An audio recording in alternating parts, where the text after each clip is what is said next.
8:50 na po ng umaga. Good morning, Rina. Good morning, June. Friday na. Ha? Friday na. Oo. Pinakahihintay ng marami. Pinabakasyon na naman para sa kanila. Sa kanila. Oo, pero sa atin marami. Tuloy-tuloy yung ating Lalo na sa nangyayari sa bansa ngayon. Tayo sa balita. Walang weekend. Walang weekend. Kailangan nakabantay tayo sa lahat ng mangyayari. Especially this weekend kasi magiging crucial yan. Dahil sinasabi nga nila, hindi pa naman daw ganun linaw ang nangyayari sa Marawi City. Talagang patuloy pa rin yung bakbakan doon ng militar at mga at ipagdasal din natin yan na matapos na ngayong kaguluhan na nangyayari dyan. Ay naku, magandang umaga. Araw po ng Biyernes 26 ng Mayo 2017. Sa ngalan po ni Kuya Daniel Razon, ako po si Jules Riao. At ako naman si Rina Villamor Camara. Narito na po ang mga humahataw na balita. Tropa ng pamahalaan naglunsad na ng surgical airstrike sa ilang bahagi ng Marawi City na natukoy na pinagtataguan ng mga miyembro ng teroristang grupo. Philippine National Police inaalam na ang pagkakakilanlan ng 4 na kumpirmadong bihag ng Maute Group sa Marawi City. 10 barko ng Philippine Coast Guard ipinadala sa Mindanao upang mahigpit na bantayan ang mga coastal area laban sa mga terorista. New People's Army inatasan ng Communist Party of the Philippines na paigtingin ang opensiba sa Mindanao kasunod ng martial law declaration. Report ni Pangulong Rodrigo Duterte sa pagdedeklara ng martial law at pagsususpinde sa writ of habeas corpus sa Mindanao na isumite na sa Kongreso. At San Marcelino, Zambales, niyanig ng magnitude 5.4 na lindol. Intensity 4 naramdaman sa Metro Manila. Mga residente ng isang condominium sa Quezon City nagsilabasan sa kalsada dahil sa pagyanig. Una po sa ating mga balita, kinumpirma ng Philippine National Police na may mga bihag na hawak ang Maute Group sa Marawi City. Samantala, inaalam pa rin ng PNP ang bilang ng mga sibilyan na naipit sa kaguluhan sa lugar. Ito ang hataw na balita ni Grace Casin. Inaalam na ng PNP ang pagkakakilanlan ng 4 na sibilyan na bihag ng mga rebeldeng grupo sa Marawi City. Samantala, pinangalanan na ng PNP ang 2 pulis na nasawi sa bakbakan. Ito ay sina Senior Inspector Freddy Solar at Police Inspector Edwin Placido. 2 ibang pulis naman ang sugatan sa engkwentro. Biniberipika na ngayon ng PNP ang bilang ng mga nadamay na sibilyan sa insidente. Itinanggi naman ng PNP ang balitang sinunog ng mga rebelde ang Marawi City Police Station. Mayroong report na pag-atake pero hindi ho nila, wala hong report na nasunog o na-overrun o na-occupy yung istasyon. Target ng PNP na mailikas ang lahat ng mga residente sa apektadong lugar sa Marawi upang hindi na lumaki pa ang bilang ng mga casualties sakaling lalong uminit ang tensyon doon. Sapat din daw ang bilang ng Special Action Force para kontrolin ang lugar. Samantala, tiniyak naman ng PNP na hindi malalabag ang karapatan ng mga sibilyan sa panahon ng martial law sa Mindanao. We emphasize kung ano yung usual procedures regarding do sa POP, Police Operational Procedures, ganun pa rin po ang gagawin. Mula rito sa Camp Crame, ako si Grace Casin, humahataw sa balita. Gumamit na ng air assets ang tropa ng militar sa mga tiyak na target sa ilang lugar sa Marawi City na pinagtataguan ng mga miyembro ng Maute Group. Ito ang hataw na balita ni Dante Amento.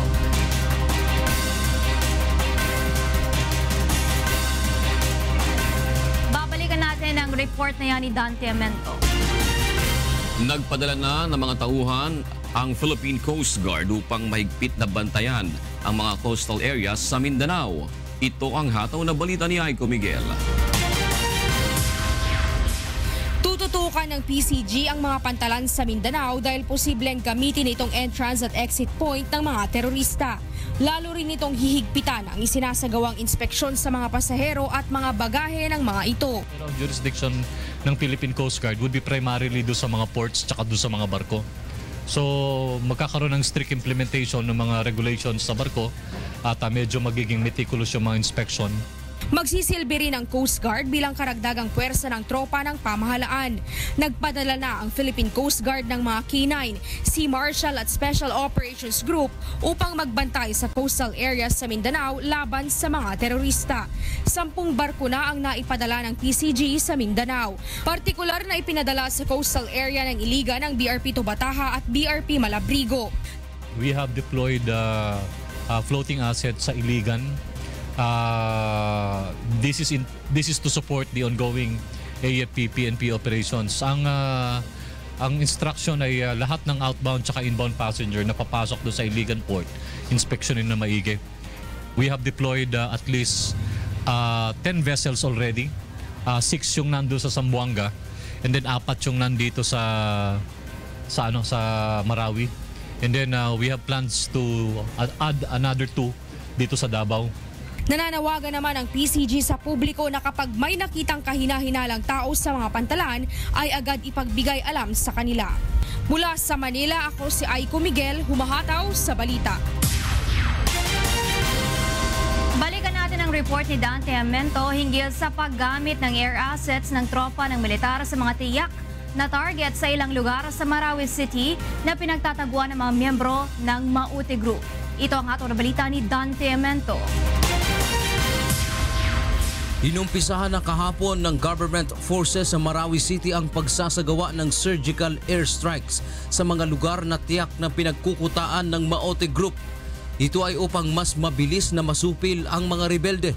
Surgical airstrike, specific yung lugar, dapat hindi mag-miss. Dahil pag mag-miss, mayroong collateral damage. Isa yun sa mga dapat sinusunod pag surgical airstrikes. Sa isang video, kitang-kita pa ang isang motorcycle rider na may angkas na matanda na may mga itinuturo sa mga militar sa isang lugar sa syudad. Nang makalagpas ang mga ito, ay nagsimula ng magpaputok ang mga kawani ng militar. Pinaniniwalaang hindi bababa sa 50 Maute members pa ang tinutugis pa ng AFP. Payo ng militar sa mga residente na hanggat maaari ay umalis o lumayo sa lugar. Ngunit hirap naman ang mga residente na lumikas dahil walang mga pampasaherong sasakyang maaring makapaghatid sa kanila sa mga lugar na walang kaguluhan gaya ng Iligan, Cagayan de Oro at Davao City. Gusto sana namin sir na may tumulong sa amin para ma-transfer kami ng ibang lugar. Para makaluwas kami dito. Kasi dito sir, grabe sir, para na kaming mababaliw. Maraming ISIS sa labas ng pintuan na ng bahay namin. Hindi na namin kaya. Tsaka kailangan masave itong mga bata. Samantala, sa kabila ng patuloy na kaguluhan, may ilan pa ring residente na piniling manatili sa loob ng Marawi City. Hindi kami nagbabakwit. Kaya kasi kung darating ang kamatayan namin, hindi namin mapipigila. Mula Zamboanga City, ako si Dante Amento, humahataw sa balita. Sinimulan na ng Department of Social Welfare and Development o DSWD ang pamamahagi ng relief goods sa ilang taga-Marawi na nanunuluyan ngayon sa Iligan City. Ito ang hatong na balita ni Jackie Estacion. Tuloy-tuloy pa rin ang pagdagsa dito sa Iligan City ng mga residente mula sa Marawi. Sa ngayon ay nasa mahigit 100 pamilya na ang bilang ng mga evacuees sa 3 evacuation centers sa lungsod. Kahapon, sinimula na ng Department of Social Welfare and Development ang pamamahagi sa 1,500 food packs at iba pang pangunahing pangangailangan ng mga naapektuhang residente. Ayon sa DSWD, 24/7 na ring nakabukas ang lahat ng kanilang mga regional offices matapos itong isailalim sa Red Alert status kahapon. Maliban sa Iligan City, naghahanda na rin ang lokal ng pamahalaan ng Cagayan de Oro City para sa inaasahang pagdating ng mga nagsilikas na residente sa Marawi. May inilaan na rin silang evacuation centers at relief goods. For those na walang pamilya, dito lang napadpad. Ang city government natin ay naghahanda tayo ng mga evacuation centers for them kung kailangan at kung anong mga relief operations na pwede nating i-extend. Mas pinaigting na rin ng pulisya ang seguridad sa Cagayan de Oro at Iligan City upang mapigilan ang posibleng pagpasok ng masamang elemento o armadong grupo. Nananawagan rin ang lokal na pamahalaan sa ating mga kababayan na tumulong sa pagbibigay ng relief sa mga taong na-displace ng kaguluhan sa Marawi City. Mula sa Iligan City, ako si Jackie Estacion, humahataw sa balita. Tutulong naman ang Land Transportation Franchising and Regulatory Board sa gagawing paglilipat sa mga sibilyan na naipit sa bakbakan ng militar at mga teroristang grupo sa Marawi City. Ito ang hataw na balita ni Joan Nano. Nasa Marawi City na ang ilang opisyal ng LTFRB upang tumulong sa paglilikas ng mga residente na naipit sa gitna ng engkwentro ng local terrorist groups at tropa ng pamahalaan. Sa ipinadalang mensahe ni LTFRB spokesperson Attorney Eileen Lizada, sinabi nito na batay sa rekomendasyon ng Battalion Commander ng 4th Mechanized Infantry Brigade, kinakailangan pang tapusin ang clearing operation sa Marawi City na inaasahang tatagal pa ng 3 araw bago maibiyahe patungong evacuation center ang mga residente doon. Sa ngayon ay pinapayuhan muna ang mga residente na manatili muna sa kanilang tahanan. Samantala, inabisuhan naman ng Philippine Airlines at Cebu Pacific ang kanilang mga pasaherong patungo ng Mindanao na maaaring i-refund o i-rebook ang flight schedule. Sa Facebook account ng PAL, nakasaad na maaaring mag-refund o mag-rebook ang mga pasahero papunta ng Butuan, Cagayan de Oro, Cotabato, Dipolog, Davao, General Santos, Ozamis, Surigao at Zamboanga simula May 24 hanggang July 30, 2017. Kinakailangan lamang na mai-rebook ito sa loob ng 70 araw mula sa orihinal na schedule upang walang bayarang penalty. Maaari rin namang mag-avail ang mga pasahero ng rerouting flights subalit may karagdagang travel tax at pamasahe. Ang mga apektadong pasahero ng PAL ay maaaring tumawag sa kanilang hotline number sa 855-888 o bumisita sa alinmang PAL ticketing office o makipag-ugnayan sa kanilang mga travel agent. Samantala, ang mga pasahero ng Cebu Pacific na papunta at paalis ng Mindanao simula May 25 hanggang 31, pwedeng i-rebook ang ticket ng libre sa loob ng 30 araw habang maaari din naman na i-deposit bilang travel fund sa susunod na pagbiyahe. Para sa iba pang mga katanungan, tumawag lamang sa Cebu Pacific hotline number sa 7020888 o mag-message sa kanilang official social media accounts. Mula sa Quezon City, ako si Joan Nano, humahataw sa balita. Let me just tell everybody that I have declared martial law for Mindanao. Hindi pa rin kumbensido ang mga miyembro ng Senate Minority Bloc sa naging dahilan ni Pangulong Duterte sa pagdedeklara ng martial law sa Mindanao. Ito ang hataw na balita ni Nel Mariboho. Inaabangan na lamang ng Senate Minority Bloc ang ilalabas na report ni Pangulong Rodrigo Duterte kaugnay ng kanyang deklarasyon ng martial law sa Mindanao. Ito ay base na rin sa konstitusyon kung saan kinakailangan magsumite ng report ang Pangulo sa personal o sa pamamagitan ng sulat sa Kongreso sa loob ng 48 hours mula sa proklamasyon ng martial law. Mula sa ulat ng Pangulo, babase ang minorya kung kinakailangan nilang gumawa ng aksyon upang mapawalang bisa ang proklamasyon. Kung magkaroon ng joint session, tiyak na mag-uusap sa minority at isa po ako sa susuporta na makabuo kami ng common position. Ayon kay Liberal Party President Francis Kiko Pangilinan, sakaling lumawak ang deklarasyon ng batas militar sa bansa na walang sapat na dahilan, ay tiyak anyang tututulan nila ito. Sa kabila nito, hindi naman naniniwala si Senator Panfilo Lacson na gagawin ito ni Pangulong Duterte. Kung may nasabihan niya ang Pangulo tungkol sa pagpapalawig ng martial law, ay dahil na rin sa kanyang pagnanais na masugpo ang terorismo sa Mindanao. Sa ngayon ayon kay Senator Chis Escudero, wala pang pangangailangan na magkaroon ng joint session ng Kongreso dahil wala namang miyembro pa ng Kamara o Senado ang gumagawa ng hakbang upang mai-revoke ang proklamasyon na ito ng Pangulo. Sinabi naman ni Senate President Coco Pimentel, walang dapat ikabahala ang publiko tungkol sa proseso ng hustisya sa ilalim ng deklarasyon ng martial law sa Mindanao. The courts are functioning, law enforcement is functioning. If you are arrested, you should be charged. There must be a warrant of arrest. The same rules. Mula sa Pasay City, ako si Nel Mariboho, humahataw sa balita. Naniniwala ang Makabayan Bloc na posibleng gamitin laban sa mga kritiko ng administrasyon ang martial law proclamation sa Mindanao. Dahil dito, hihikayatin ng grupo ang mga kapwa kongresista na tutulan ang pagpapatupad nito. Ito ang hataw na balita ni Joyce Balancio. Tatayuan po, titindigan po yan ng makabayan, tatanungin, questionin, at mananawagan tayo ng rejection. No, vote of rejection for the martial law declaration. Hihikayatin ng Makabayan Bloc ang mga kapwa kongresista sa Kamara para manindigan kontra batas militar. Anila maliban sa posibleng magiging daan ito sa mas maraming human rights abuse, gagamitin rin umano ang batas militar laban sa iba pang kritiko ng administrasyon. Ginamit po ang kalagayan ng existence ng Maute Group. Despite the existing peace negotiation between the CPP and PNDF, isasakay nila ang threat ng CPP and PNDF. Aminado naman ang Makabayan Bloc na hindi magiging madali ang laban nila sa Kongreso, gayong karamihan sa mga mambabatas ay sumusuporta sa Pangulo. Sakali mang mabigo sila, idadaan nila sa kilos protesta ang panawagan kontra dito. Ayon naman kay Kabayan Representative Harry Roque, walang dapat ikabahala pagdating sa human rights abuses sa ilalim ng batas militar. Dahil tanging ang privilege of writ of habeas corpus o pagpapahintulot ng warrantless arrest ang epektibo. Illegal searches and seizure remain prohibited. During the suspension of the privilege of the writ, any person thus arrested or detained shall be judicially charged within 3 days. Otherwise, he shall be released.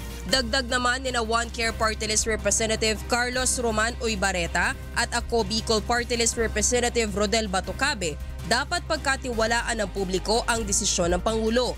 We have more than enough safeguards and parameters na kung ano man yung experience natin before regarding sa martial law, the framers of the 1987 Constitution has put and have learned their lessons.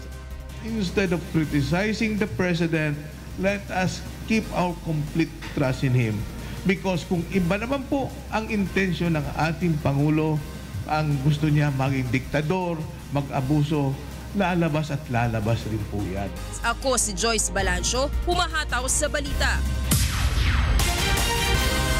Tinuligsa naman ang Communist Party of the Philippines ang idineklarang batas militar ni Pangulong Duterte at ipinagutos sa New People's Army na magsagawa pa ng mas maigting na opensiba sa Mindanao. Sa kabila nito, naniniwala naman ang Office of the Presidential Advisor on the Peace Process na hindi ito makakaapekto sa ongoing peace talks ng pamahalaan sa Moro at Communist Group. Ito ang hatong na balita ni Mon Hokson. Inatasan ng Communist Party of the Philippines ang New People's Army na lalo pang paigtingin ng opensiba. Ito ay bilang pagtutol ng grupo sa deklarasyon ng martial law sa Mindanao ni Pangulong Rodrigo Duterte. Ayon sa CPP, isang indikasyon ng papahinang sistema sa Administrasyong Duterte ang pagdedeklara ng martial law. Nanawagan ng komunistang grupo sa mga Pilipino na magsagawa ng mga pagkilos upang hindi matuloy ang implementasyon ng batas militar. Naniniwala naman si Presidential Advisor on the Peace Process, Jesus Doreza, na hindi maapektuhan ng martial law ang ongoing peace talks ng pamahalaan sa mga Moro at komunistang grupo. There will be no problem with our engagement with the MILF as far as martial law is concerned because we have existing mechanisms that are working very well. Nakiusap naman si Doreza sa mga Moro at komunista na kung maaari ay sumunod sa kondisyon ng Pangulo na huwag gumamit ng armas habang nasa ilalim ng batas militar ang buong Mindanao. Isa sa mga mitsa ng mga criminalities doon yung possession of firearms. Hindi mo na pwedeng business as usual. When martial law is declared, it's something else. Hindi na business as usual. Kagabi ay nagtungo na patungong Netherlands si Doreza para dumalo sa ikalimang round ng usapang pangkapayapaan sa pagitan ng National Democratic Front of the Philippines. Mula sa Quezon City, ako si Mon Hokson, humahataw sa balita. Ipinababawi naman ni Government Peace Panel Chief Peace Negotiator at Labor Secretary Silvestre Bello III ang utos ng Communist Party of the Philippines na paigtingin ng opensiba sa Mindanao sa gitna ng umiiral na martial law. Ayon kay Secretary Bello, mali ang pagkakaunawa ng mga makakaliwa sa intensyon ni Pangulong Rodrigo Duterte sa pagdedeklara ng martial rule.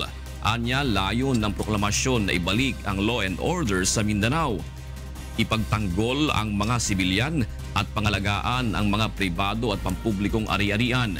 Sinabi rin ni Bello na insulto sa sensibilidad ng Pangulo at sa isinasagawang peace process ang hakbang na ito ng CPP.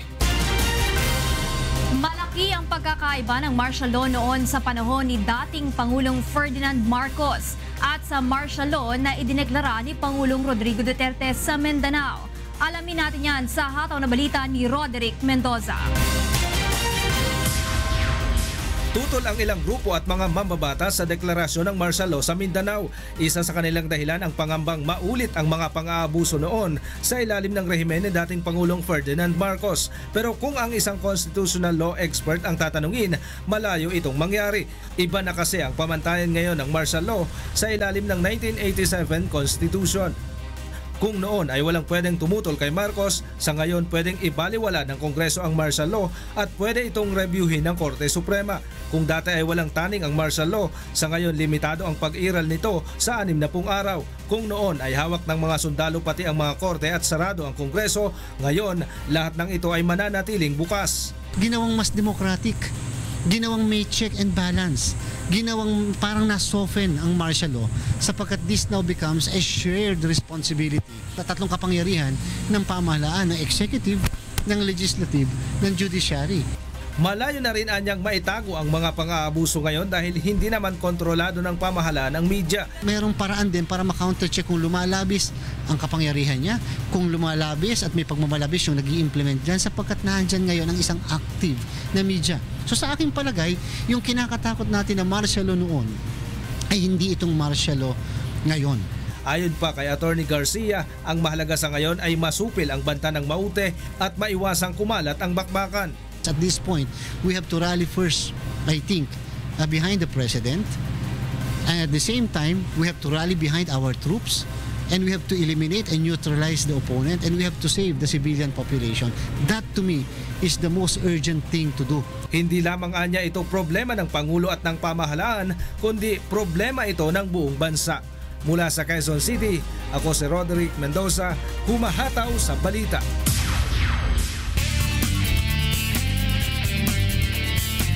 Muling nagsagawa ng Oplan Galugad ang Parañaque Police kagabi. Ikinatuwa naman ng mga ito ang pagbaba ng bilang ng mga nahuling lumalabag sa city ordinances kumpara noong mga unang operasyon ng mga ito. Para sa detalye, makibalita tayo kay Asher Cadapan Jr. live. Good morning, Asher. Yes, good morning June. Dinampot ng Parañaque PNP ang 56 na residente sa 3 barangay sa lungsod sa kanilang ginawang Oplan Galugad kagabi. 5 sa mga ito ay may standing warrant sa iba't ibang kaso. Ang iba naman ay lumabag sa city ordinances kagaya ng drinking in public, half-naked at curfew sa menor de edad. Pansamantalang ikinulong ang mga lumabag sa drinking in public ordinance kasama ng mga naarestong may standing warrant. Samantala, pinalaya naman ng mga half-naked matapos mag-community service na bahagi ng kanilang first warning. Agad ring pinauwi ang mga menor de edad matapos mailalim sa proseso ng Department of Social Welfare and Development o DSWD. Ito po ay kusang daw po na nagsabi na maglilinis na lang po. Pero ito mga ito po ay mga first timer po. Kaya po binigyan po rin namin sila ng ng warning na sana po wag na pong maulit yung paghubad po ng pangitaas. Kinumpiska din ng mga pulis ang 13 motorsiklong walang dokumento. June, sa datos ng Parañaque Police, higit 50% ng mga bilang ng mga nahuli sa Oplan Galugad sa lungsod ngayong buwan ay bumaba at kumpara noong nakaraang buwan ng Marso. Mula sa Parañaque City, ako si Asher Cadapan Jr., humahataw sa balita. Maraming salamat, Asher Cadapan Jr. And those are the news from around the globe. Oy, huntahan na po sa Radio La Verdad, 13:50 with Attorney G. Bet. Ba? Tito Jocas, good morning! The Intergalactic Man. Friday! Ano talaga, mahal mo talaga siguro ako, John. Opo naman. Mawala na ako ng isang araw, akala mo isang linggo. Tsaka Tito Jocas, may pinagsamahan tayo. Nagpunta tayong Tacloban, Batangas. Maraming lugar.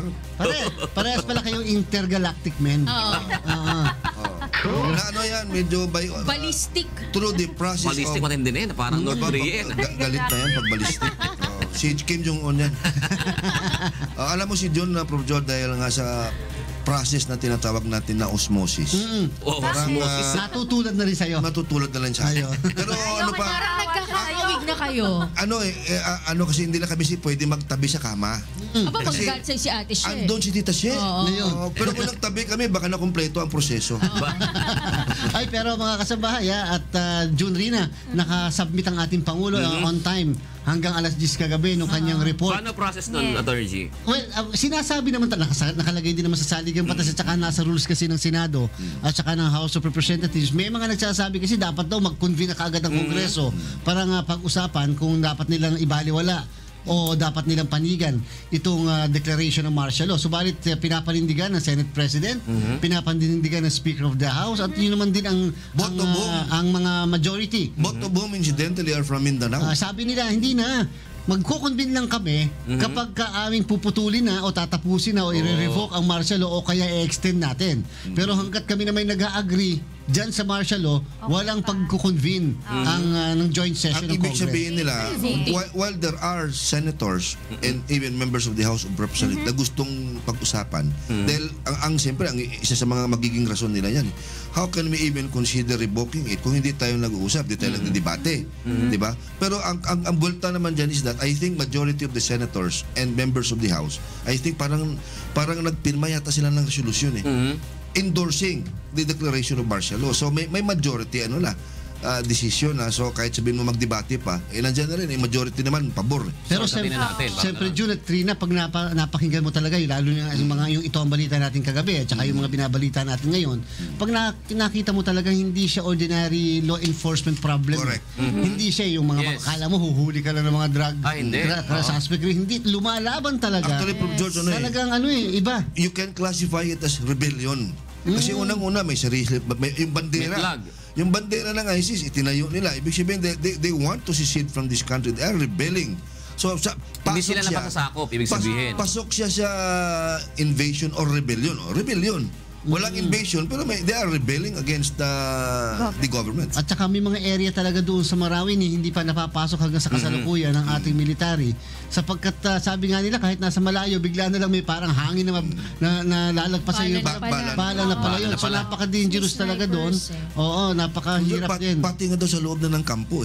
They thought na safe na sila doon sa loob ng kampo ng 103rd Infantry Brigade.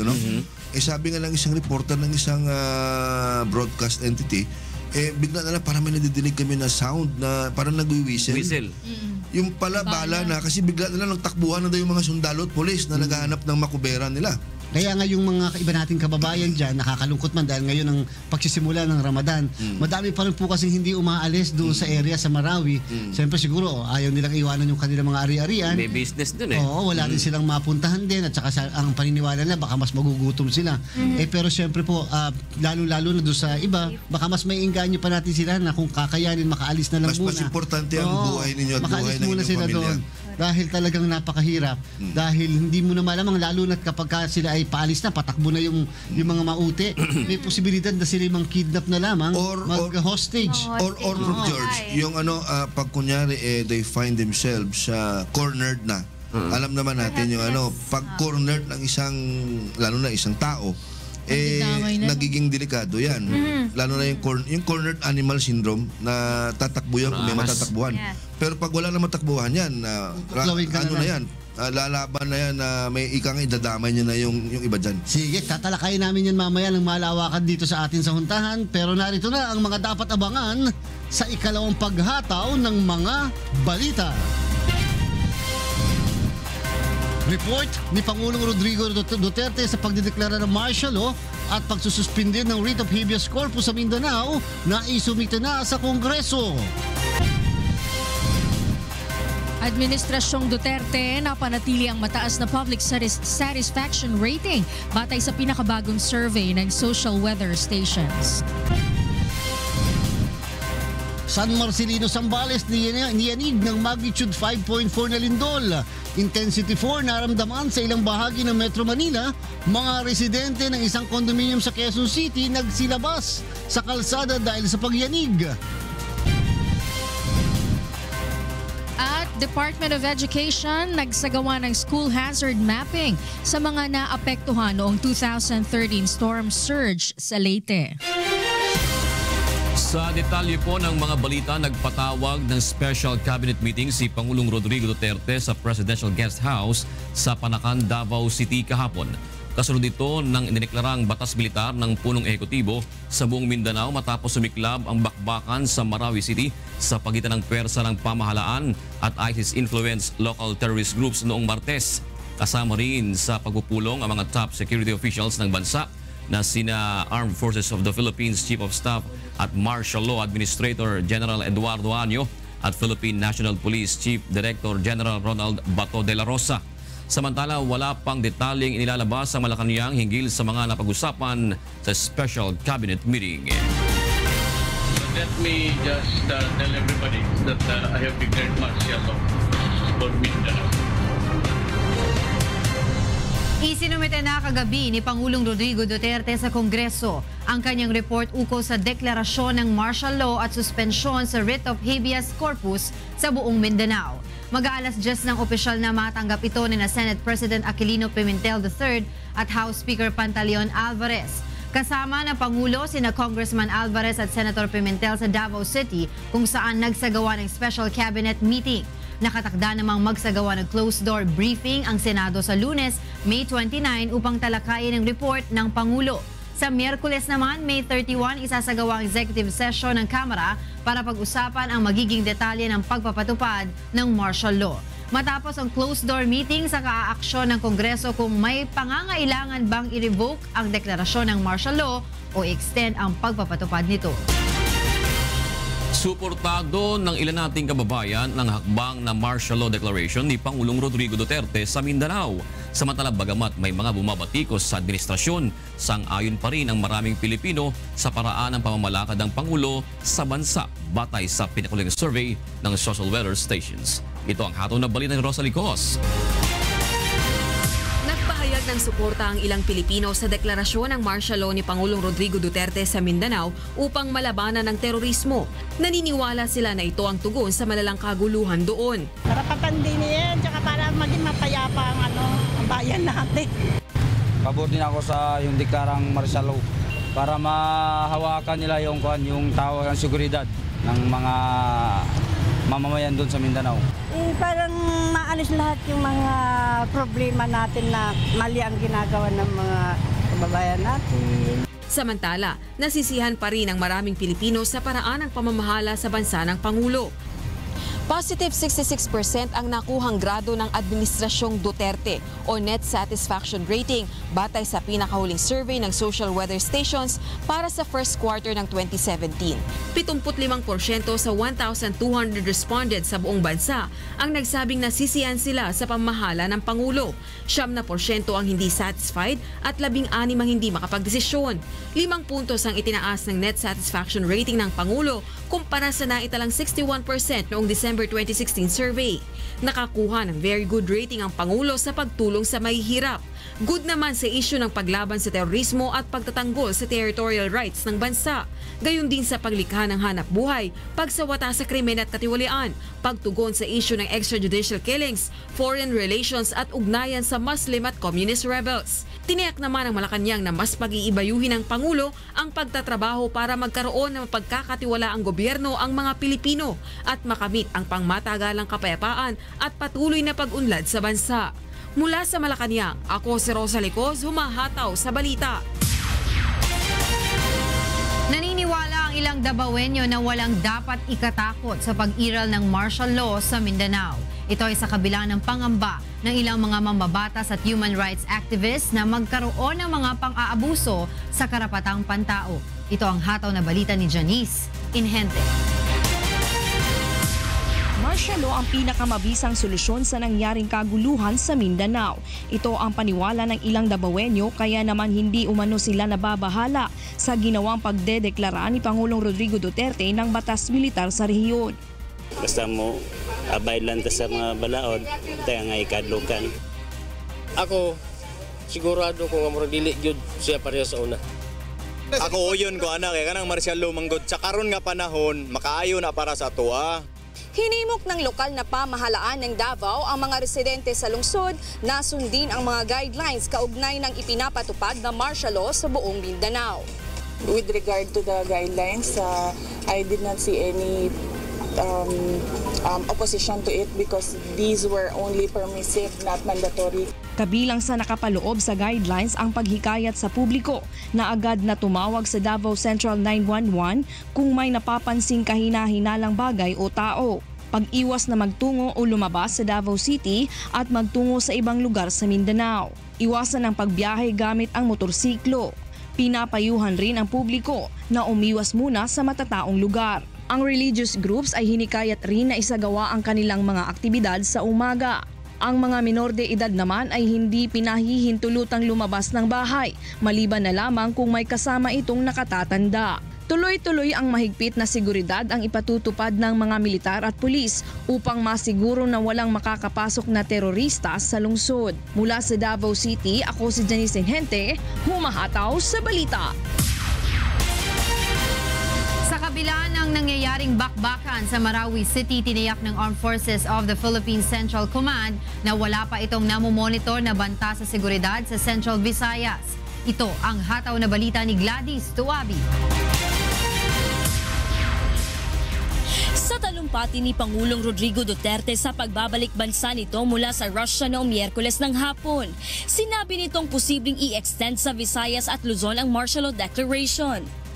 Ito ay kung magkakaroon din ng banta ng kaguluhan sa rehiyon dahil sa mga teroristang grupo. I think that the ISIS has already taken foothold also in Luzon. And terrorism is not really far behind. I might declare martial law throughout the country. Unang idiniklara ng Pangulo ang batas militar sa Mindanao Region dahil sa nangyayaring kaguluhan sa Marawi City. Ngunit ayon sa Armed Forces of the Philippine Central Command, wala silang namomonitor na direktang banta sa seguridad sa Visayas, kaya hindi pa kakailanganin ang martial law sa lugar. But as of this moment, I can tell you that there is no credible threat in our area. While that is the case, we are still on alert to make sure that no terrorist will enter our area.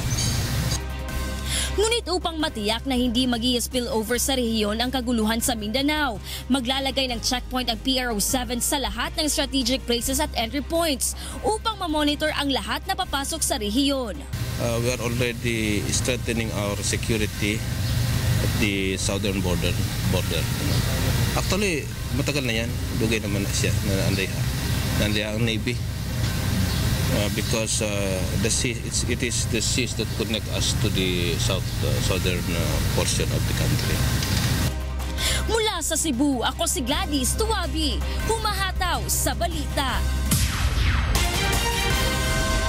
Ipagdiriwang sa katapusan ng buwan ang anibersaryo ng Philippine Navy at sa unang pagkakataon ay gagawin ito sa Davao City. Ito ang hataw na balita ni Mirasol Montaño. Pangunahan ni Pangulong Rodrigo Duterte ang selebrasyon ng ika-119 na anibersaryo ng Philippine Navy sa May 31 at sa kauna-unahang pagkakataon ay sasagawa ito sa Davao City. Kasabay ng pagdiriwang ay ang commissioning ng pinakabagong naval asset ng Navy, ang barko ng Republika ng Pilipinas o BRP Davao del Sur na gawa sa Indonesia. Dumaong ito kahapon sa Wharf. Ang BRP Davao del Sur ay isa sa dalawang pinakamalaking barko ngayon ng Philippine Navy. Ang 123-meter strategic sea-lift vessel ay may kapasidad na maglula na mahigit 500 personnel, 2 landing craft utility boat, 3 helicopter at mga inflatable boat. Ito ay magsisilbing multi-role vessel na maaaring gamitin hindi lang sa military operations kundi maging sa disaster response at humanitarian assistance. All of our floating assets are conducting maritime patrols, so dino-double up natin yan para ma-secure natin yung ating mga coastal areas. Aside from that, we are also augmenting our personnel para po sa ating mga security forces with coordination sa ating mga counterparts sa PNP and Eastern Mindanao Command. Sa araw ng anibersaryo ng Navy ay magkakaroon din ng capability demo ang mga helicopters ng Navy at bibigyan ng pagkakataon ng publiko na makapasok sa BRP Davao del Sur. Mula sa Davao City, ako si Marisol Montaño, humahataw sa balita. Naitala ang magnitude 5.4 na lindol sa Zambales kagabi na naramdaman hanggang sa Metro Manila. Ang ilang residente sa Quezon City nagsilabasan sa kanilang mga tahanan dahil sa takot. Ito ang hataw na balita ni Rajel Adora.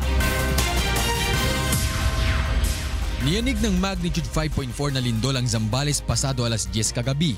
Ayon sa Philippine Institute of Volcanology and Seismology o PHIVOLCS, naitala ang sentro ng lindol 17 kilometro hilagang kanluran ng San Marcelino, Zambales. Naramdaman ito sa ilang kalapit na lawigan gaya ng Bulacan, Pampanga at Cavite. Nakapaglocate po tayo ng magnitude 5.4 na lindol. Ang epicenter po ng ating lindol ay sa may San Marcelino, Zambales. Quezon City po nakaramdam tayo ng intensity 4. Sa Quezon City, Pateros at Malolos, Bulacan. Sa ngayon, yun pa lang po ang nakukuha natin. Nagsilabasan naman ang mga residente ng isang kondominium kagabi matapos maramdaman ang pagyanig. Ayon sa mga ito, natakot silang masundan pa mga pagyanig kaya nagpa siyang bumaba ng building. Malakas yung lindol kasi tapos parang nagkaroon ng crack yung taas ng kisame namin. Ngayon, yung mga guard sa 6th floor, hindi niya alam yung gagawin niya. So hindi namin alam saan kami pupunta from 6th floor going sa lobby. We took the risk. In the middle of the emergency, nag-elevator pa din ako. Sinamantala naman ng isang opisyal ng Disaster Risk Reduction and Management Service ng Department of Education na nakatipon ng mga tao upang magturo ng ilang bagay sa seguridad. Ihanda niyo na mula ngayon, make sure meron kayong mga go bags. And you have something in the go bags that will last you for the first 3 days.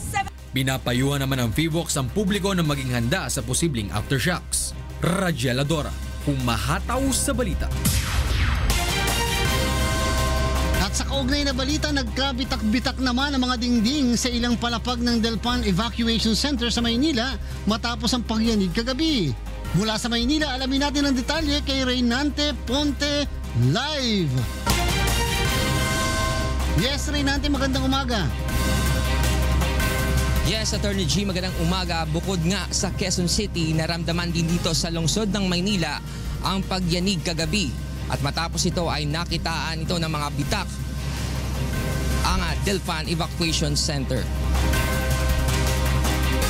Mula sa ground floor kung saan ang kanilang monitoring office, makikita ang bitak sa dingding na tumagos hanggang sa ikalawang palapag ng gusali. Pagdating sa 4th floor, mapapansin din agad ang malaking crack sa loob ng gusali na umabot hanggang sa labas nito. Naapektuhan din ang signaling system ng gusali na bahagi ng kanilang komunikasyon sa command center sa Manila City Hall. Ngunit agad din umano itong naibalik matapos ang pagyanig. Kasi after no, nakaupo lang kami ron, papahinga kasi kayo, gumagawa kami ng makina eh. Takbuhan na kami doon sa mga radyo, sa mga cellphone. Tapos hindi kami nag-ano kami sa radyo, mag-ano rin sa data, sa cellphone. Hindi rin kami makapag-connect sa data. Wala rin. Nasa 70 pamilya naman ang pinili pa rin lumikas dito sa Delpan Evacuation Center. Ayon naman kay James Enriquez, officer in charge ng Manila Disaster Risk Reduction Management, patuloy nilang i-inspeksyonin ang gusali kung may iba pa itong damages. Hinihintay naman nila ang clearance mula sa lokal na pamahalaan ng Manila kung ilikas pa ang pamilya dito sa ibang evacuation center.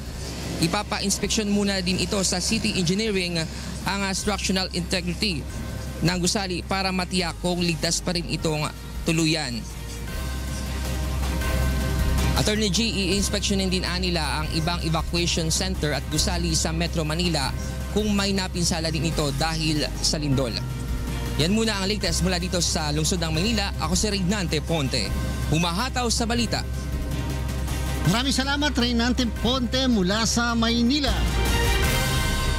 Nag-inspeksyon ng Department of Agriculture sa ilang bodega ng bawang. Ito'y kasabay ng pagtaas ng presyo nito sa merkado. Ito ang hataw na balita ni Ray Pelayo. Puno pa ng bawang ang cold storage na ito ng LKK Warehouse sa Tondo, Manila. Subalit ayon sa namamahala, pang 3 araw na supply na lamang ito para sa mga tindahan sa Divisoria kahit na nasa 3,600 na sako pa ang laman nito. Isa lamang ang bodeng ito sa mga inspeksyon sa pag-iikot ngayon ng Task Force Alium ng Department of Agriculture. Kanya nga po itong exercise na to ginagawa natin, just number one, to make sure na kung ano man ang meron sa bawat warehouse ay nailalabas, hindi po hino-hoard. Ayon sa DA, nagbigay naman sila ng import clearance para sa 57,000 metric tons ng bawang, subalit nasa 12,000 metric tons pa lamang ang dumarating na angkat. May na-issue po tayong mga import clearance pero hindi po lahat nagamit po nila. Ibig sabihin, baka nag-decide silang not to use it because hindi nga po ganun ka-profitable. Ayon sa DA, hindi panahon ng anihan ngayon sa China na pangunahing pinag-aangkatan ng bawang. Sa monitoring ng ahensya, nasa 180 hanggang 200 pesos na kada kilo ang presyo ng bawang sa merkado. Ang problema po talaga yung what they call world supply coming from China. Pinag-ahati-hatian natin na lahat ng buong mundo. Pag-aaralan na ngayon ng DA kung paano mapasisigla ang lokal na produksyon ng bawang. Ayon sa DA, nasa 6% lamang ang bahagi ng lokal na magsasaka sa kabuuang pangangailangan ng bawang sa bansa at ang mahigit sa 70% ay inaangkat na. Mula sa Maynila, ako si Ray Pelayo, humahataw sa balita.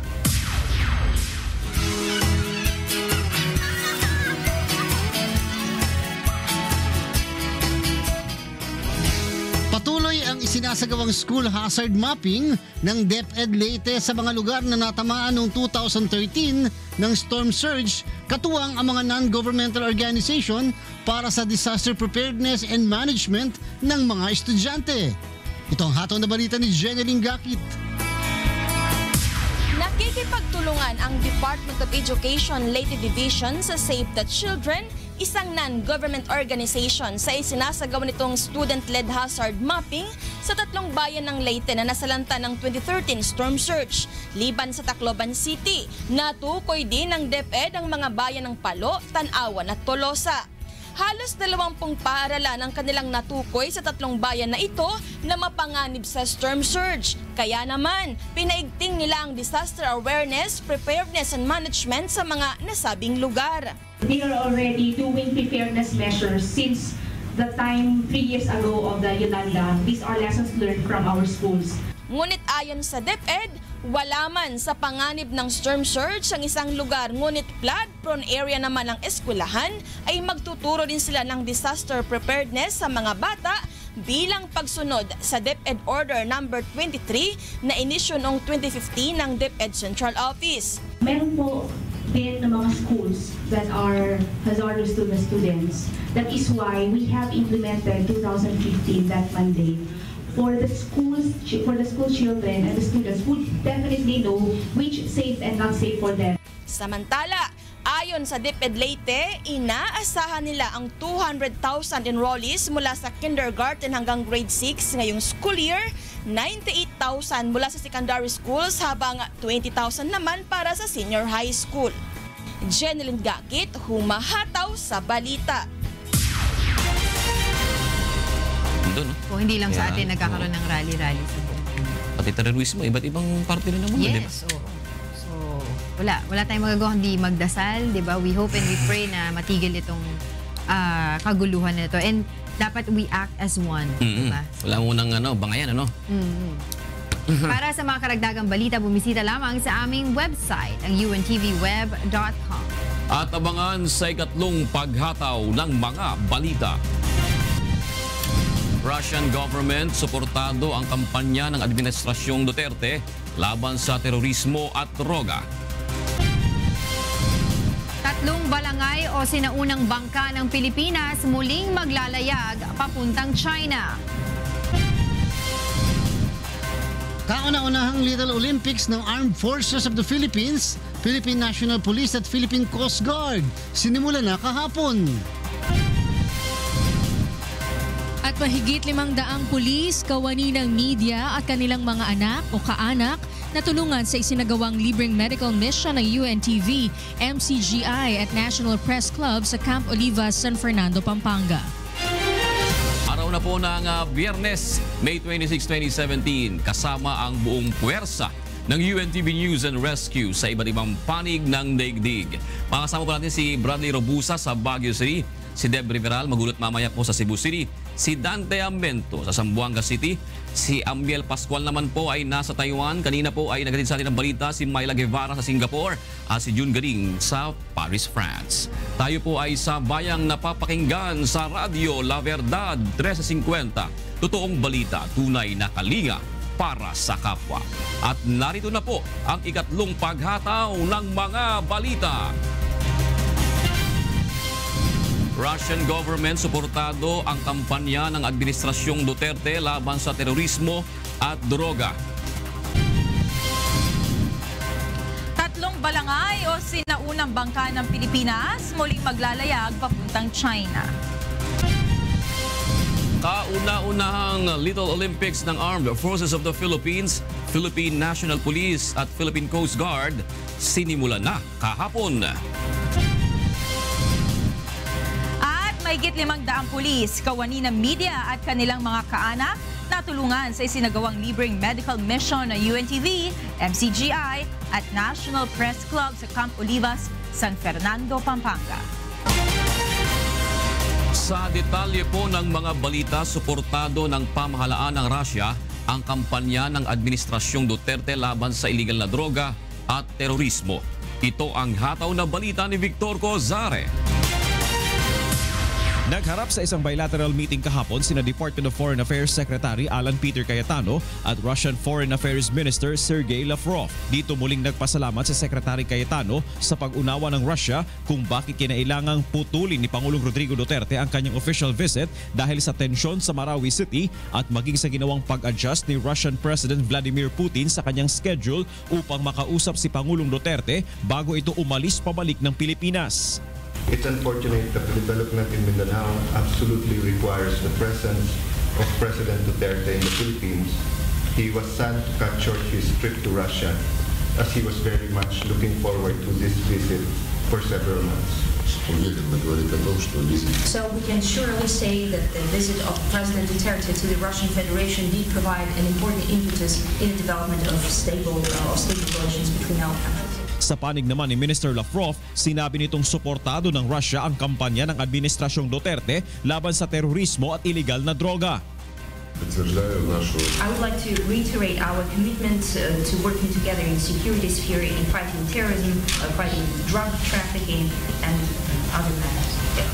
So may we again express our gratitude for Russia's offer to share their expertise, experience, and vast knowledge in the field of security and fighting terrorism. Inihayag naman ni Minister Lavrov na bukas ang Russia na muling tanggapin si Pangulong Duterte anumang oras nito nanaisig bumalik sa kanilang bansa. Mula sa Moscow, Russia, ako si Victor Cozare, humahataw sa balita. Susubukang maglayag papuntang China ng tatlong replika ng sinaunang bangka na balangay sa pangunguna ni DENR Undersecretary Art Valdez. Kaugnay ito ng pag-alala sa ika-600 anibersaryo ng nabuong pagkakaibigan at trade relations ng Sultan ng Sulu at ng Emperor ng Chinese Ming Dynasty. Ito ang hataw na balita ni Aiko Miguel. Tatangkaing maglayag ng balangay o sinaunang bangka ng mga Pilipino mula Pilipinas papuntang China. Si DENR Undersecretary Art Valdez ang mangunguna sa 40-man delegation na kinabibilangan ng ilang Mount Everest hikers noong 2007. Una nang sinubukang maglayag ng grupo papuntang China noong 2010, ngunit hindi ito natuloy dahil sa pabago-bagong panahon. Ang number one concern ko is the safety of the crew and the team on the boat. That's my number one consideration. If I really think na talagang our window of crossing it is very narrow and risky, then I'll make a decision. I can always go there anytime. Ngayong 2017 ang ika-6 na raang taon mula nang isagawa ang makasaysayang paglalakbay ng mga balangay patungo sa China. Kaugnay nito isinusulong ng DENR ang muling paglalayag ng mga balangay na simbolo umano ng ugnayan ng China at Pilipinas. Lulan ng balangay si Sulu Sultan Paduka Batara at ilang maharlika. Layunin umano ng biyahe na magtatag ng ugnayang kalakalan sa Ming Dynasty. Pero nang pauwi na sa Pilipinas, nagkasakit umano at namatay ang sultan. Para sa team, it is an unfinished voyage eh. Hindi namin natapos yun eh. Kaso lang, naabutan naman na kami ng habagat. And nakita na nyo yung ang South China Sea, nag-roll ang waves diyan pag habagat eh. Kung naabutan namin yung the peak of the summer season, kalmado lang yan. 3 replika ng balangay ang gagamitin ng grupo, ang sama ng Tawi-Tawi, lahi ng Maharlika at Sultan Sin ng Sulu. Dumaong na ang mga ito sa Manila Port kahapon matapos bumiyahe mula sa Sulu noong May 10. Ang isa pang replika ng diwata ng lahi na nasa National Museum ngayon ay aayusin ng grupo dahil nagkaroon na ito ng mga sira. Mula sa Maynila, ako si Aiko Miguel, pumahataw sa balita. Alamin naman natin ang mga balita sa iba't ibang panig ng bansa sa ating Balitang Promdi. Mula sa Baguio City, alamin natin kay Bradley Robusa ang mga balita sa Luzon. Naibaga-bigat, Manong Bradley. Yes, June, agyamanak na imbag nga bigat kenyam. Dagitoy ti damdamag nga naala tayo ditoy Luzon Region. Duwa nga suspect ti panagtakaw sa Jemaysa Pagadalan, iti Bangar La Union iti natay. Kalpasan nga makipinaltugan kadagiti pulis. Alas 4 iti parbangon, iti nakamagdadagiti duwa nga suspect, ahaan pa'y nabigbig, gapo iti panagtakaw iti computer sets, iti Racing Elementary School. Natilumot iti checkpoint, dagiti duwa pa'y nga kadwa dagitoy, nga nagipadas pa'y nga aglibas, nga nagsakay iti maysa a closed van. Naala sa Jevan, dagiti 8 nga computer monitors, kan maysa a laptop kan daduma pa'y nga gamit. May paparop dagitoy nga isumatlaang iti nagtakaw dagiti computer sets iti maysapay a Pagadalan sa Santa Cruz, Ilocos Sur. Agduduma abaro nga makina iti panagtalon iti may paspasindayaw sa J-Post Harvest Loss Prevention Week iti Science City iti Muñoz, Nueva Ecija. Dahil iti damag ni Danny Munar.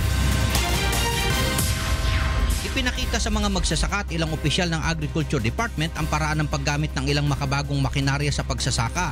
Tampok ito sa isinagawang 18th Post-Harvest Loss Prevention Week at anibersaryo ng Philippine Center for Post-Harvest Development and Mechanization sa Science City of Muñoz. Kabilang sa mga makinang ito ay ang seedling preparation for mechanized rice transplanting at land seedling preparation. Ipinakita rin ang paraan ng paggamit ng hay rake machine na umiipon sa dayami na maiiwan ng rice harvester. May makina rin para sa pagbubungkal ng lupa at pagtatanim ng palay o punla. I-introduce namin dito yung mga makinarya na merong kinalaman doon sa tie-up namin sa Korea sa pamamagitan ng kanilang tulong sa amin sa pagre-research at pagde-develop ng mga bagong makinarya sa pagsasaka. Layunin nito na mahikayat ang mga magsasaka na gumamit ng makabagong uri ng makina upang mapagaan ang kanilang trabaho. Darating ang panahon na alam naman po natin na sa ating pong production, 15 to 16% losses po natin ay galing sa mekanisasyon. Imagine po kung masasave po natin yan, ang laking bagay. Siyempre, talagang maganda yung katulad nung pagkabay darating na bagyo na at aanihin na, hindi mo kaya yung 2 araw. Pagka pinadaan mo lang ng combine, naiuwi mo na sa bahay. Mula dito sa Nueva Ecija, ako si Danny Munar, humahataw sa balita. Dagita ti damdamag nga naala tayo dito'y Luzon Region. Manipod dito'y Baguio City. Agsublikin niya, June. Agyamanak, Bradley Robusa. At para naman sa mga balita sa Visayas Region, nasa Cebu City si Deb Riveral. Maayong buntag, Deb. Yes, daghang salamat Monica ug may buntag sa atong mga kasangbahay. Aniya na mga balita agikan sa nakalain-laing bahin sa Visayas. Giablihan na sa Tacloban City ang usa ka vocational training center nga accredited sa Technical Education and Skills Development Authority o TESDA. Tumong ini nga makahatag og libre nga vocational training sa nga magtutungha, kabatan-unan ug bisan kinsa nga walay kapabilidad nga magbayad og tuition fee. Ang training center usa ka proyekto sa Philippine Red Cross kauban ang Bahrain Royal Charity Organization. Awhag sa Red Cross ang mga Taclobanon nga pahimuslan ang oportunidad sa paglambo aron sa ilang panginabuhian. Sa laing bahin, sugdan na karong Hunyo 1 sa Iloilo City Transport Management and Traffic Regulation Office ang hugot nga pagpatuman sa speed limit sa mga dagko nga karsada sa syudad. Tumong ini nga makuhaan ang nagkadaghan nga aksidente sa karsada tungod sa kawad-on og disiplina sa mga motorista.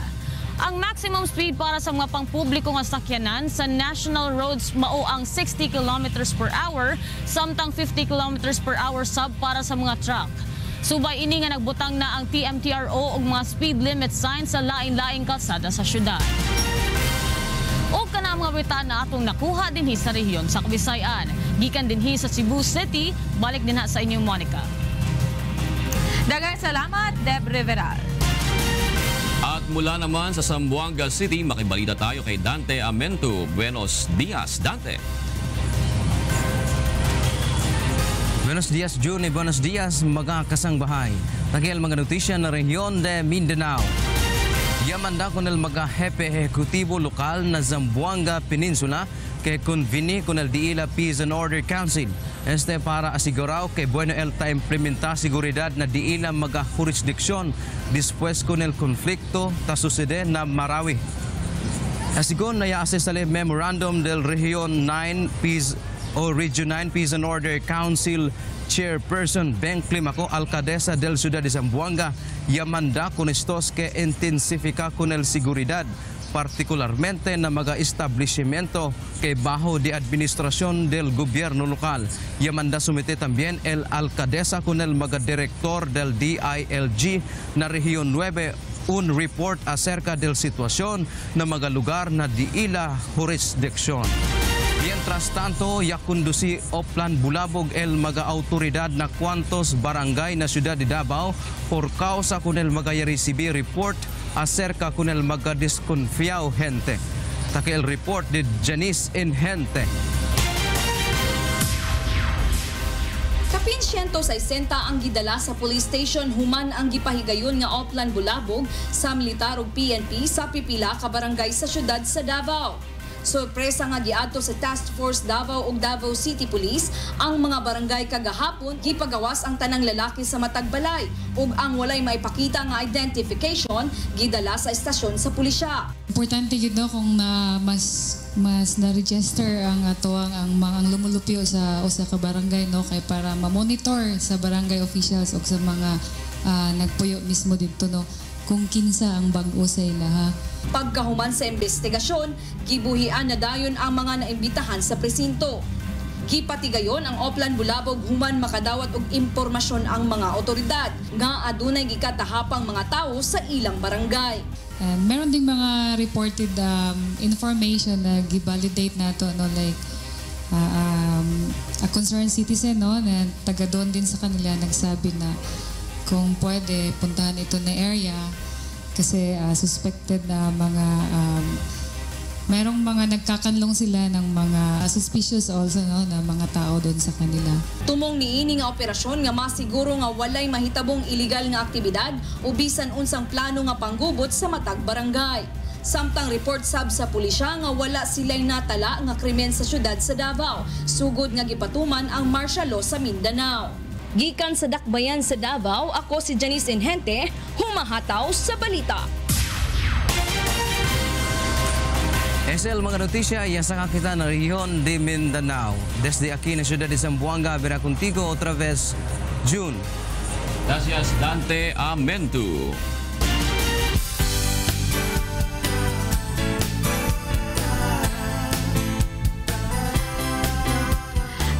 Medical team ng UNTV at Members Church of God International sa Camp Oliva sa San Fernando, Pampanga upang mahatira naman ng tulong medikal ang mga tauhan ng PNP Central Luzon at maging ang mga kawani ng media sa rehiyon.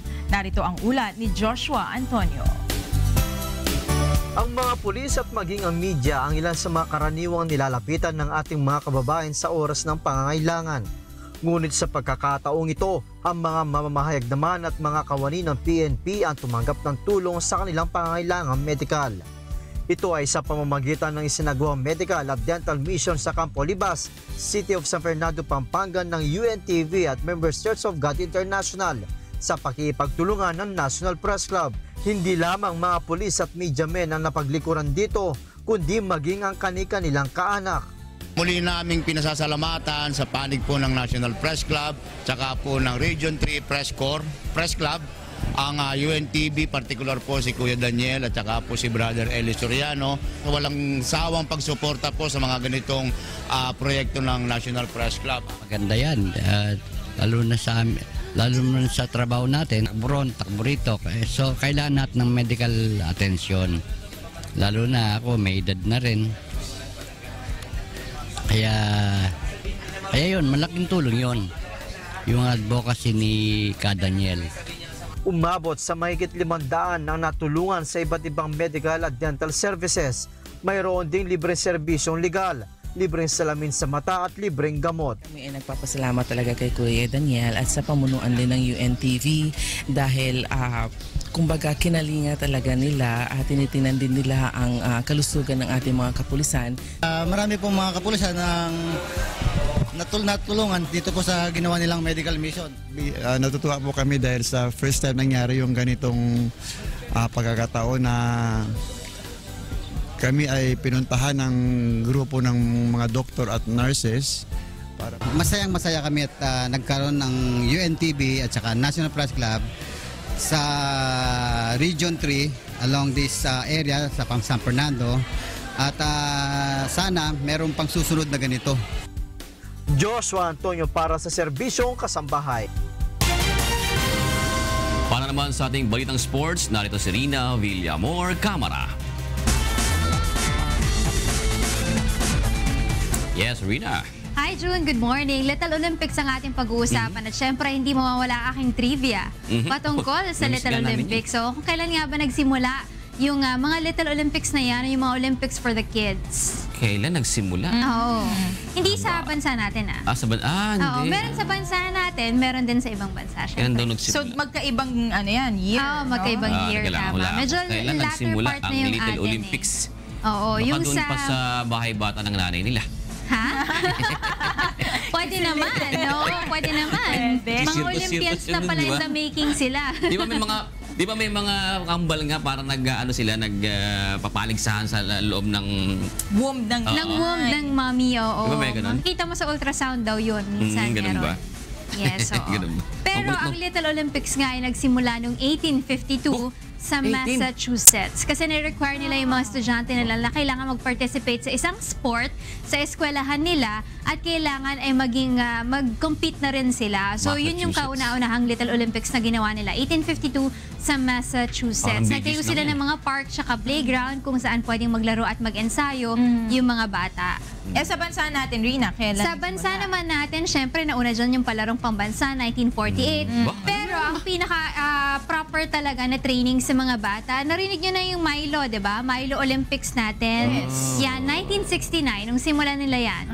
1969 ng Milo Marathon, magkaroon tayo ng Milo Marathon. Tapos after 10 years, 1979 naman, nagkaroon tayo ng mga Milo Summer Clinics for Kids naman. Alam di ba? Usapang bata. May isa pa akong question. Sige, tingnan natin. Ilang sports pinaglalabanan dito sa Little Olympics? Sa Massachusetts, kasi nagsimula lang sila sa softball noon. So yun yung una nilang sport. Dito sa atin, marathon muna ang pinasimulan natin. Softball daw kasi. Softball softball. Sige na nga. Sa palarong pambansa ngayon, officially, hindi ko alam ko maraming sports sila ngayon naglalaro. Little Olympics. Yes, so may Paralympics pa sila dyan sa sa palarong pambansa. Diba? Ayan. Okay. So ito na aking sports update. Sinimulan na kahapon ang kauna-unahang Little Olympics na inorganisa ng Armed Forces of the Philippines, Philippine National Police at Philippine Coast Guard. Para sa detalye, narito ang report ni Leslie Longbowen. Sa layuning mahubog ang mga kabataan sa larangan ng sports, binuksan ng AFP, PNP at PCG ang kauna-unahan nitong Little Olympics kahapon. Ang pinakamagandang nade-develop sa sports ay yung discipline ng mga bata. yung nagiging disiplinado siya kasi kailangan mong sumunod sa mga rules, sa regulations, pati sa regiment sa pagtitraining mo. Ang mga kalahok ay ang mga dependent ng mga opisyal at tauhan ng Philippine Air Force, Army, Navy, Coast Guard at PNP na may edad 7 hanggang 18 taong gulang. Ipinamalas ng mga kabataan ang kanilang husay pagdating sa basketball, volleyball, badminton, track and field, at ilang fun games tulad ng obstacle race. Masaya po kasi nanalo. Nag-training po ng gusto. Nagpa-practice po kami tuwing Monday, Wednesday, Friday. At gumagawa rin po kami ng mga activities katulad po ng exercise tapos jumping jack po. Para maging physically fit, mentally awake, and morally straight. Ang ideya ng Little Olympics ay nagmula sa intercamp sports competition na matagal nang isinasagawa ng AFP sa kanilang dependents. Mula sa Taguig City, ako si Leslie Longbowen, humahataw sa balita. At para sa ating UNTV Cup Executive Face-Off game scheduled this coming Sunday, May 28, magkita-kita po tayo sa Pasig City Sports Center. Ating Game 1 ay pangungunahan ng BOC Transformers kontra Judiciary Mages. Para naman sa ating Game 2, andyan ang DOJ Justice Boosters kontra AFP Cavaliers. At Game 3, ang Senate Sentinels kontra naman PNP Responders. Game starts at 2 o'clock p.m. So see you there. Back to you, June. Yan muna ating sports update. So mag-cover ka na? Yes, balik na ako. Okay, sige. Back to work. Kita-kits. Back to work na. On the roll. Kita-kits. See you there. Bye. Happy weekend. Happy weekend. Maraming salamat, Rina Villamor, Camara. Para sa iba pang humahataw na balita, bumisita lamang po sa aming website, ang untvweb.com. At yan po mga hataw na balita ngayong araw po ng Biyernes, May 26, 2017. Sa ngalan po ni Kuya Daniel Razon, kasama ang buong pwersa ng UNTV News and Rescue sa iba't ibang panig ng daigdig. Ako po si Jun Suriao. At ako naman po si Monica Ferralio. Susunod na po ang programang Bawal ang Pikon, Get It Straight with Daniel Razon.